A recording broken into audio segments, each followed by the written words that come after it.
SIR আবহে ভোটাধিকার নিয়ে উদ্বেগে রয়েছেন মতুয়ারা। নাগরিকত্ব থাকবে তো? 2026 সালে ভোটের লাইনে দাঁড়াতে পারবেন তো? ভোটাধিকার চলে গেলে সরকারি সুযোগ সুবিধাও কি আপাতত বন্ধ হয়ে যাবে? এর মধ্যে ঠাকুরনগরের মতুয়া বাড়ির সদস্য এবং বিজেপি সাংসদ শান্তনু ঠাকুরের এই মন্তব্য ঘিরে তৈরি হয়েছে বিতর্ক। 50 লাখ রোহিঙ্গা মুসলমান, বাংলাদেশি মুসলমান, পাকিস্তানি মুসলমান যদি বাদ যায়, তার মধ্যে 1 লাখ যদি আমাদের সমাজের মানুষকে একটু স্টপ থাকতে হয়, ভোট দেওয়ার জন্য বিরতি থাকতে হয়, তাহলে কোনটা লাভ? আর এরই মধ্যে বিজেপি বিধায়ক অসীম সরকার তিনি জানিয়ে দিয়েছেন যে শান্তনু ঠাকুরের মন্তব্যের সঙ্গে তিনি একমত নন। ঠাকুরমশাইয়ের সঙ্গে একমত নই। ঠাকুরমশাই বলেছেন 1 লক্ষ বাদ গিয়ে যদি ওদের 50 লক্ষ বাদ যায়, একটাও বাদ যাবে না। আমি চাইবো কেন্দ্রীয় আমাদের স্বরাষ্ট্র মন্ত্রণালয় থেকে একটা অর্ডার সিএ বেসিসে বের করা হোক, এবং তা বের করবার জন্য আমার শেষ রক্তবিন্দু দিতে হলেও আমি দেব না। আমি সাংসদের কথায় একমত নই, আমি আইন মতো কথা কই। বিজেপি সাংসদ ও বিধায়কের এই মতানৈক্যকে কটাক্ষ করেছে তৃণমূল। শান্তনু ঠাকুররা এসআইআর এর নামে মতুয়াদের উপর একটা কালো মেঘ ভর্তি অনিশ্চিত আকাশ চাপিয়ে দিয়েছেন। ওনারাই তো এই এসআইআর এর এই অপরিকল্পিত জিনিসটাকে ডেকে এনেছেন। ফলে মতুয়ারা যখন সমস্যায় পড়েছেন, এখন দায় এড়াতে গিয়ে তারাই এখন পারস্পরিক মুখ রক্ষায় ব্যস্ত। আর এ নিয়ে বিতর্ক শুরু হতেই শান্তনু ঠাকুর তড়িঘড়ি জানিয়ে দিয়েছেন যে তার বক্তব্যের অপব্যাখ্যা করা হচ্ছে। গাড়াপোতার একটা প্রোগ্রাম থেকে বলেছিলাম যে সম্ভাবনা আছে যে আমাদের লোকেদের নাম বাদ যাওয়ার। আপনারা তাড়াতাড়ি দ্রুত সিএ অ্যাপ্লিকেশন করুন, আমাদের দায়িত্ব আপনাদের ভোটার লিস্টে নাম তোলানোর। এটার অপব্যাখ্যা করে যদি কেউ কিছু করতে চায়, তাহলে আমার তো কিছু বলার নেই। ঠাকুরনগরের মতুয়া বাড়িতে গৃহযুদ্ধ। বিজেপি সাংসদ শান্তনু ঠাকুরের মন্তব্যের প্রতিবাদে মমতা ঠাকুরের অনুগামীদের প্রতিবাদ কর্মসূচি ঘিরে তুলকালাম। মমতা ঠাকুরের অভিযোগ, শান্তনু ঠাকুরের বাড়ির সামনে মিছিল করে গেলে চড়াও হয় বিজেপি সাংসদের অনুগামীরা। তার দাবি তাদের 8-10 জন অনুগামী আহত হয়েছেন। ঘটনায় তাদেরও একাধিক জন আহত হয়েছেন বলে জানিয়েছেন শান্তনু ঠাকুরের অনুগামীরা। ইতিমধ্যেই গাইঘাটা থানা ও রাজ্য পুলিশের ডিজির কাছে অভিযোগ জানিয়েছেন শান্তনু ঠাকুর।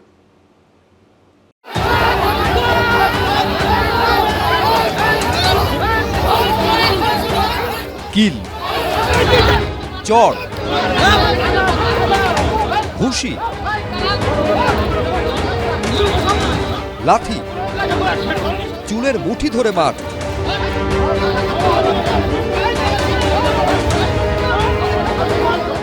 ঠাকুরনগরে মতুয়া বাড়িতে গৃহযুদ্ধ। মুখোমুখি শান্তনু ঠাকুরের অনুগামী বনাম মমতা ঠাকুরের অনুগামীরা। বিজেপি সাংসদ শান্তনু ঠাকুরের মন্তব্যের প্রতিবাদে মমতা ঠাকুরের অনুগামীদের প্রতিবাদ কর্মসূচি ঘিরে তুলকালাম। ফেলে মারা হলো মমতা ঠাকুরপন্থী মতুয়া সম্প্রদায়ভুক্তকে।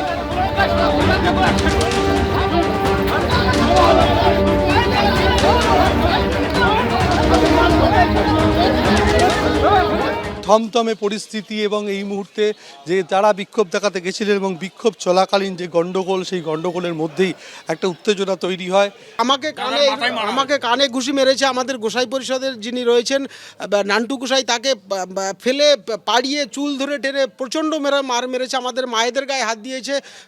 টোটাল ক্যাডার বাহিনী, গুন্ডা বাহিনী আমদানি করেছে শান্তনু ঠাকুর। ভক্তরা যখন শুনেছে যে ঠাকুরের বাড়িতে আক্রমণ হচ্ছে, তো ভক্তরা ছুটে এসেছে, যা প্রোটেস্ট করার মতুয়া ভক্তরা করেছে। ঘটনার সূত্রপাত সোমবার বিজেপি সাংসদ শান্তনু ঠাকুরের এই মন্তব্য ঘিরে। 50 লাখ রোহিঙ্গা মুসলমান, বাংলাদেশি মুসলমান, পাকিস্তানি মুসলমান যদি বাদ যায়, তার মধ্যে 1 লাখ যদি আমাদের সমাজের মানুষকে একটু স্টপ থাকতে হয়, ভোট দেওয়ার জন্য বিরতি থাকতে হয়, তাহলে কোনটা লাভ? এরপরই বুধবার শান্তনু ঠাকুরের কাছে জবাব চাইতে প্রতিবাদ কর্মসূচিতে নামেন মমতা ঠাকুরের অনুগামীরা।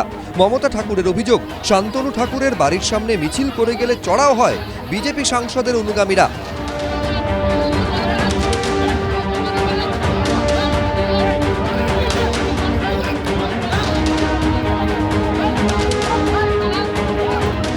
জিজ্ঞাসা করতে গেছিল, তাহলে এতদিন ধরে আপনি যে সিএর অ্যাপ্লাই করার জন্য আপনি টাকা নিয়ে বলেছেন যে সিএতে অ্যাপ্লাই করলে নাগরিকত্ব পাবো, ভোটার অধিকার থাকবে, তার জন্য আজকে জবাব চাইতে গেছিল। তারা তো মারামারি করতে যায় না, কিন্তু সে আগের থেকে বিজেপির প্রেসিডেন্ট বনগার সেখানে দাঁড়িয়ে তাদের রেখে আজকে গুন্ডা বাহিনী এনে যেভাবে মতোদের গায়ে হাত দিয়েছে, আপনারাই সেটা আজকে দেখেছেন যে কিভাবে অত্যাচার করেছে। আমি দেখলাম কিছু হুলিগ্যান, মমতাবালার পাঠানো হুলিগ্যান, যারা আগ্নেয়াস্ত্র নিয়ে, প্লাকার্ড নিয়ে এখানে এসে অকথ্য ভাষায় গালিগালাজ করে। মমতাবালার নেতৃত্বে এই যে অসংগঠিত কাজ, একটা অ্যান্টি সোশ্যালিজম তৈরি করা, এটা ওর রক্তে রয়েছে। তোরা হামলা করবি, এখানে এসে তোরা যা খুশি তাই করবি, আর লোক মেনে নেবে?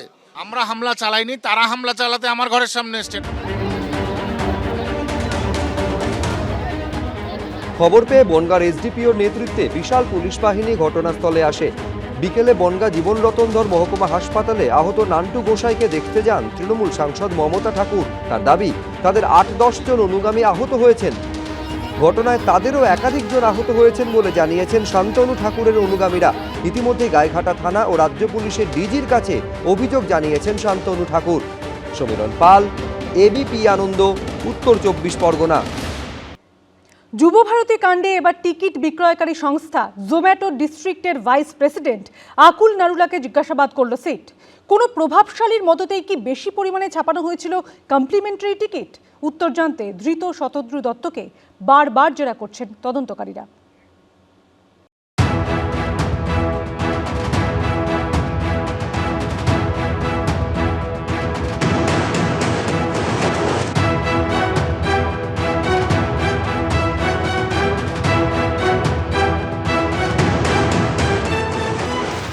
লিওনেল মেসির সফরের দিন যুবভারতী ক্রীড়াঙ্গনে বেনজির বিশৃঙ্খলার জন্য আসলে দায়ী কারা? কাদের জন্য হাজার হাজার টাকার টিকিট কেটেও মেসিকে দেখতে পেলেন না দর্শকরা?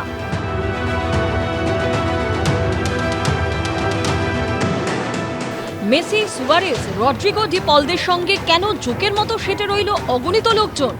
আন্তর্জাতিক মানে তারকাদের কেন ভিড়ের মধ্যে আঁচড় খেতে হলো? কাদের জন্য নির্দিষ্ট সময়ের আগেই মাঠ ছাড়তে বাধ্য হলেন মেসিরা? এই ভিড়কে মাঠের মধ্যে ঢুকিয়েছিল কারা? কোনো প্রশ্নেরই এখনো উত্তর মেলেনি। এবার টিকিট বিক্রয়কারী সংস্থা জোম্যাটো ডিস্ট্রিক্টের ভাইস প্রেসিডেন্ট আকুল নারুলাকে জিজ্ঞাসাবাদ করল সিট। এবার আকুল নারুলা, জোম্যাটো ডিস্ট্রিক্টের ভাইস প্রেসিডেন্ট, তাকে ইন্টারোগেশন করলো স্পেশাল ইনভেস্টিগেশন টিম। পুলিশ সূত্রে যেটা খবর, এই গোটা প্রক্রিয়ার সঙ্গে যারা জড়িত ছিল তাদের প্রত্যেকের নামের তালিকা ইতিমধ্যে রেডি হয়েছে। অনেককে জিজ্ঞাসাবাদও করা হয়েছে। এর সঙ্গে ক্লোজ প্রক্সিমিটিতে যারা ছিল তাদের নামের তালিকা রেডি করে তাদেরকেও জিজ্ঞাসাবাদের প্রস্তুতি ইতিমধ্যেই এসআইটির তরফ থেকে শুরু হয়েছে। মঙ্গলবারই দিল্লি থেকে কলকাতায় আসেন আকুল নারুলা। টিকিটের জন্য অনুষ্ঠানের মূল উদ্যোক্তা শতদ্রু দত্তর সঙ্গে কি চুক্তি হয়েছিল? টিকিটের প্রাইস ট্যারিফ কি ছিল? কত টাকার টিকিট কত সংখ্যায় ছাপানো হয়েছিল? কমপ্লিমেন্টারি টিকিটই বা কত ছাপা হয়েছিল? কোনো প্রভাবশালী কি কমপ্লিমেন্টারি টিকিট বেশি ছাপানো ও নেবার জন্য চাপ দিয়েছিলেন? এসব জানতে আকুল নারুলার থেকে পাওয়া তথ্য নিয়ে মঙ্গলবার শতদ্রু দত্তকে টানা জেরা করে সিট। পাশাপাশি বাজেয়াপ্ত করা হয়েছে শতদ্রুর 3টি মোবাইল ফোন। ময়ূর ঠাকুর চক্রবর্তীর রিপোর্ট, এবিপি আনন্দ, কলকাতা। এবিপি আনন্দ, এগিয়ে থাকে, এগিয়ে রাখে।